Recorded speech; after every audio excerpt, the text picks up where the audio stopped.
আজকে এমন বড় একটা ঠক খাইলাম কি আর কব। যখনই দেখতেছি যে মেয়ের বাপ এই পোটলা থেকে নিয়ে আইছে আমি তো মহা খুশি মনে হয় আপেল নিয়ে আইছে। যাক ভালো হইছে এখন ভাত না খাই আগে একটা আপেল খাই পরে ভাত খাবো না। আল্লাহ ব্যাগ খুলে দেখি বিদেশি আপেল। আমি তো রাগ হয়ে গেছি কি নিয়ে আইছে এতগুনি কে।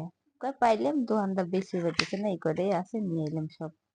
তো কত প্রকার দোকানদারি করেছে আসলে এতগুলো খাইবে না কেউ করে হেঁটে চিন্তা করতেছি। তো আপনারা এটা চিনেন নাকি কেউ যদি চিনেন অবশ্যই কমেন্টে জানাবেন এটা কি আর খাইতে কেমন লাগে। আমি কিন্তু বহুত আগে থেকেই খাইছি এটাও চিনি এটা স্বাদও জানা আছে। তো আজকে আবার নতুন করে খাইলাম আজকে মোটামুটি ভালোই লাগলো একটু মিষ্টি মিষ্টি আছে। তো ভাবছিলাম একবারই খাওয়া যাবে না কেবে না কেবে পরে দেখলাম না চলে। মেয়ে তো জানেই না যে কিরম করে খায় এটা কেমন করে খাওয়া লাগে পরে এই যে খাইতে দেখাইলাম যে যেভাবে করে খাও। জানে শুনছে যে এটা বিলিতি গাব আমরা এটাই কই পাবনা জেলার মানুষ। পরে কইতেছে যে তাহলে তো মজা হবে না। ওই যে বাড়িতে যা যে গাবগুলো খাইছিল ভাবছে ওইগুলা এখন দেখতেছে না ওই রকম তো না।